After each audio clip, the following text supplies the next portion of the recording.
మన ప్రభు అయిన యేసుక్రీస్తు పరిశుద్ధ నామములో ఈ పాడ్కాస్ట్ ద్వారా వాక్యం వింటున్న ప్రతి వారికి నా హృదయపూర్వకమైనటువంటి వందనాలు. కొరింథీయులకు రాసిన మొదటి పత్రిక 1వ అధ్యాయము 28వ వచనము నుండి, ఏ శరీరియు దేవుని ఎదుట అతిశయింపకుండానట్లు జ్ఞానులను సిగ్గుపరచుటకు లోకంలో నుండి వెర్రి వారిని దేవుడు ఏర్పరచుకుని ఉన్నాడు. బలవంతులైన వారిని సిగ్గుపరచుటకు లోకములో బలహీనులైన వారిని దేవుడు ఏర్పరచుకుని ఉన్నాడు. ఎన్నికైన వారిని వ్యర్థము చేయుటకు లోకములో నీచులైన వారిని, తృణీకరింపబడిన వారిని, ఎన్నిక లేని వారిని దేవుడు ఏర్పరచుకుని ఉన్నాడు. చదివిన వాక్య భాగంలో ఆయన ఎవరిని ఏర్పరచుకున్నాడు అని చూస్తే బలహీనులను, ఎన్నిక లేని వారిని, తృణీకరింపబడిన వారిని ఆయన ఏర్పరచుకుని ఉన్నాడు అన్న విషయాన్ని మనం చూస్తాం. నిజమే, ఆయన శరీరధారిగా ఈ భూమి మీదకి వచ్చినప్పుడు ఆయన ఏర్పరచుకున్నటువంటి పాత్ర మట్టి పాత్ర. ఆయన శరీరధారిగా ఈ భూమి మీదకి వచ్చాడు. ఆయన బల, ప్రభావం, పరాక్రమం అంతా, ఆయన ఉన్నత స్థితి, ఆయన మహిమ, ఆయన సింహాసనము అంతా విడిచిపెట్టి రిక్తునిగా ఆయన ఈ భూమి మీదకి దిగి వచ్చాడు. అందుకే ప్రభు అంటున్నారు, నేను ఈ లోకంలోకి మిమ్మల్ని రక్షించడానికి వచ్చినప్పుడు నేను బలహీనుడిగానే వచ్చాను, శరీరధారిగా వచ్చాను. శరీరరీత్యా నేను బలహీనుడను కనుకే నన్ను సిలువ వేసి మరణంకు అప్పగించారు. కానీ నేను దేవుని శక్తిని బట్టి నిరంతరము జీవించువాడనైతే నేను ప్రకటన గ్రంథంలో సాక్షాత్తు ప్రభు చెప్పడం మనం చూస్తాం. అయితే ప్రభు మనకి నేటి దినాన బలపరుస్తూ, ధైర్యపరుస్తూ చెప్తున్నటువంటి మాట, మీరు బలహీనులని, ఎన్నిక లేని వారిని, తృణీకరింపబడుతున్న వారని మీరు అనుకొనక మిమ్మును నేను ఏర్పరచుకుని ఉన్నానని, మిమ్మును నేను ఎరిగి ఉన్నానని మీరు ధైర్యంగా ఉండండి, మీరు నా యందు నిలిచి ఉన్నారు అని ప్రభువు మనతో మాట్లాడుతున్నారు. అపోస్తులైనటువంటి పౌలు కూడా తన పత్రికలో 2వ కొరింథీయులకు రాసిన పత్రిక 11వ అధ్యాయము 30వ వచనంలో మనం చూస్తే, అతిశయపడవలసి ఉంటే నేను నా బలహీనత విషయమై సంగతులను గుర్చియే అతిశయపడదును. అంత గొప్ప పరిచర్య చేసినటువంటి పౌలు అంటున్నాడు, పరలోకానికి 3వ ఆకాశమునకు ఎక్కిపోయినటువంటి, ప్రభావవంతంగా, శక్తివంతంగా పరిచర్య చేసినటువంటి ఈ పౌలు అంటున్నాడు, నాకు అతిశయం వాటన్నిటిలో లేదు కానీ నా బలహీనతల యందే నేను అతిశయపడుతున్నాను. అందులోనే నాకు సంతోషం ఉంది. నేను ఆకలి దప్పులతో ఉన్నప్పుడే నాకు సంతోషంగా ఉంది. నన్ను జనులు తృణీకరిస్తున్నప్పుడు, నన్ను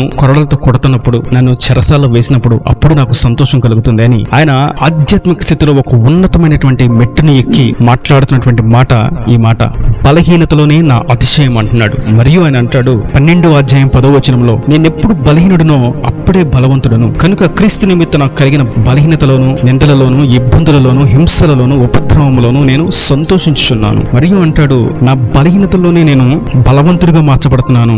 దేవుని నిమిత్తం నేను బలహీనతలలోను, నిందలలోను, ఇబ్బందుల్లోను, హింసలలోను, ఉపద్రవములోను సంతోషించుచున్నాను. ఎంత గొప్ప పలుకును పలుకుతున్నాడు పౌలు. నేడు మనం బలహీనులమై ఉన్నాము, నేడు మనము తృణీకరింపబడుతున్నాము, నేడు ఎన్నికలేని వారముగా అంటే ప్రభు యొక్క ఉద్దేశంలో, ప్రభు యొక్క ఏర్పాటులో ఉన్నామన్న సంగతి నిశ్చయము. ఎందుకంటే ఆయన నడిపిస్తున్నటువంటి ఇరుకైన మార్గంలో బలహీనతలలోను, నిందలలోను, ఉపద్రవములలోను, హింసలలోను ఆయనకు సాక్షిగా నిలబడాలని, అడుగు వేయాలని నిర్ణయించుకొని దాని యొక్క తుది నిర్ణయంగా కలిగి జీవిస్తున్న మనకు ఆయన అంటున్నాడు, మనం బలవంతులము. ఇందును గూర్చి వాక్యం మనకేం సెలవిస్తుంది? పౌలు ఇటువంటి ఉన్నతమైనటువంటి పలుకును, బలమైనటువంటి పలుకును పలకడానికి గల కారణం ఏమిటి అని మనం చూసినట్లయితే, ఆయన బలహీనతను గూర్చి ఒక విషయం మనం ముందు గ్రహించాలి. ఆయన బలహీనత ఏంటి అనగా, తరచూ ఉపవాసాలతోనూ, ఆకలి దప్పులతోనూ, చెరసాల్లోనూ, ప్రయాణాల్లోనూ, బంధకాల్లోనూ, క్రీస్తు నిమిత్తం అవమానాల్లోనూ, నిందలలోనూ ఆయన వెళుతున్నటువంటి మార్గం ఆయనకి చాలా బలహీనంగా మార్చబడింది. దానికి తోడు ఆయనకి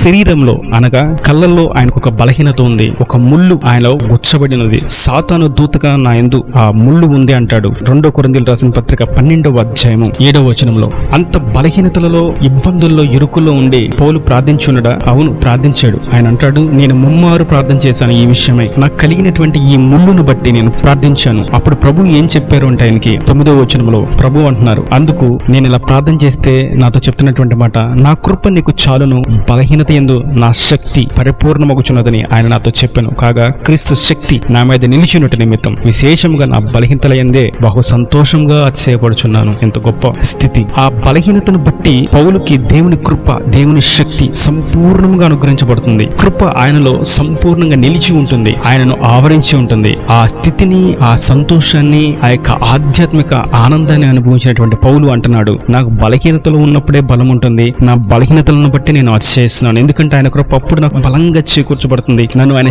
శక్తి ఆవరిస్తుంది, నన్ను ఆయన పరిశుద్ధాత్మ అభిషేకం నాలో నవనూతనంగా ఉద్భవింప చేయబడుతుంది, నాలో నూతన బలం పుడుతుంది, దినదినము నాకు ఒక నూతనమైనటువంటి శక్తి నాలో కలుగుతుంది అని దానిని బట్టి అతిశయిస్తున్నాడు, దాన్ని బట్టి బలము తెచ్చుకుంటున్నాడు. మరియు మరొక మాటను మనం చూస్తే రోమీయులకు రాసిన పత్రిక 8:26, అటువలే ఆత్మయు మన బలహీనతలను చూచి సహాయము చేయుచున్నాడు. ఎలయనగా మనము యుక్తముగా ఎలాగ ప్రార్థన చేయవలనో మనకు తెలియదు కానీ ఉచ్చరింపన శక్యము కాని మూలుగులతో ఆ ఆత్మ ఆత్మ తానే మన పక్షంగా విజ్ఞాపనము చేయుచున్నాడు.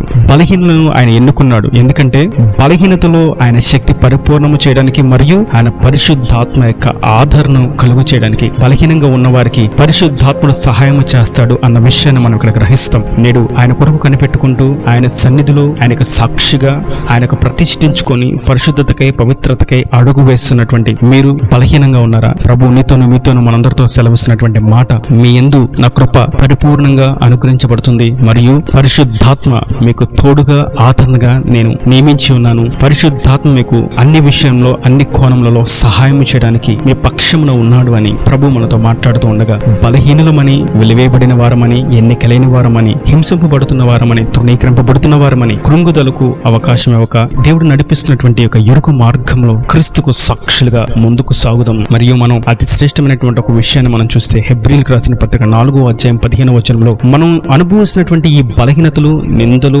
అవమానాలు, హింసలు, ఉపద్రవాలు, వ్యతిరేకతలు అన్ని కూడా ప్రభువు కూడా అనుభవించారు. ఆయన మనకంటే ఎక్కువ అనుభవం కలిగిన వాడు. మరియు అక్కడ రాయబడినటువంటి మాట, మనతో ఆయన సమానుభవం లేనివాడు కాదు. ఆయన మనం అనుభవించే ప్రతిదీ ఆయన అనుభవించాడు. తృణీకారం అనుభవించాడు, అనారోగ్యం అనుభవించాడు, వెలివేయడం, అవమానాలు అనుభవించాడు, తృణీకారం అనుభవించాడు, నిందలు అనుభవించాడు. ఇటన్నిటి కోణాల్లో అన్ని విషయాల్లో ఆయన సమానుభవం కలిగిన వాడై ఉన్నాడు. ప్రభు నేడు మనకు సెలవిసినటువంటి మాట, బలహీనతలో నేను మీకు తోడుగా ఉన్నాను, నా కృప మీకు అనుగ్రహించబడి ఉన్నది, మరియు బలహీనతలో పరిశుద్ధాత్మ శక్తి మిమ్మల్ని ఆవరిస్తుంది, మీకు సహాయం చేస్తున్నాడు అన్న విషయాన్ని గుర్తించి క్రీస్తుకు సాక్షులుగా మనం ఉండాలని, బలవంతులుగా పిలువబడుతున్న వారు, జ్ఞానవంతులుగా పిలువబడుతున్న వారు, అన్ని కోణాల్లో అన్ని రంగాల్లో ఆరితేరిన వారు, సుఖభోగాలు కలిగిన వారు, ఆస్తి అంతస్తులు అందచందాలు కలిగిన వారిని దేవుడు ఎన్నుకోలేదు. కానీ బలహీనులను, ఎన్నికలేని వారిని, తృణీకరింపబడిన వారిని, మనుషుల చేత ఎంచతగని వారిని దేవుడు ఎన్నుకొని అన్నాడు.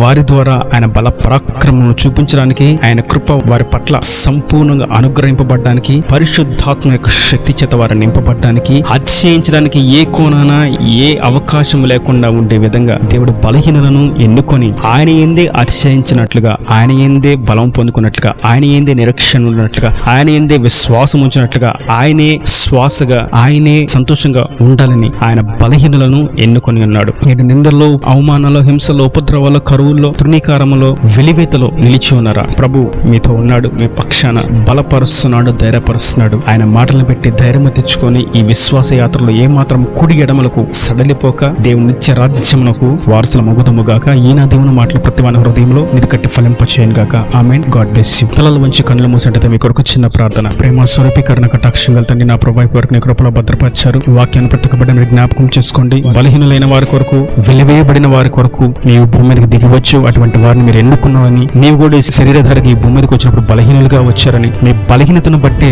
జనులు మీకు సెలవు వేసి మరణముకు అప్పగించారని, ఆయనను నీలో ఉన్న శక్తిని బట్టి నీవు యుగ యుగములో సజీవుడై ఉన్నావని, నీ యందు నిలిచి ఉన్న వారు బలహీనులుగా ఉన్నప్పటికీ వారి యందు నీ కృప సంపూర్ణంగా పరిపూర్ణంగా అనుగ్రహించబడుతుందని, పరిశుద్ధాత్మను సహాయం కొరకు ఆధారంగా మీరు అనుగ్రహించారని మీరు బలపరుస్తూ ధైర్యపరుస్తూ మాట్లాడినటువంటి నీ మాటలను బట్టి నీకు వందనాలు తండ్రి. ప్రతి ఒక్క బిడ్డను మీరు ఆశీర్వదించండి. ప్రతి ఒక్క పేదరికంలో నుండి, కరువులు, ఇబ్బందుల నుండి, అప్పుల సమస్యల నుంచి, వ్యాధి బాధల్లో నుండి, ఇరుకులు, సంశయాలు, సందిగ్ధాల నుండి, అవమానాలు, నిందలు నుండి, హింసలు, ఉపద్రవాల నుండి విడిపించి ధైర్యమును, ఉజ్జీవన కలుగు చేసి నీ పరిశుద్ధాత్మ శక్తిని వారికి అనుగ్రహించి నీ స్వరాన్ని మింపచేసి సంపూర్ణలకు నడిపించి అక్కడ రాజ్యానికి వారసులుగా చేసుకోమని యేసు పరిశుద్ధులను ప్రార్థించి వేడుకుంటున్నాను తండ్రి. ఆమేన్. ఆమేన్.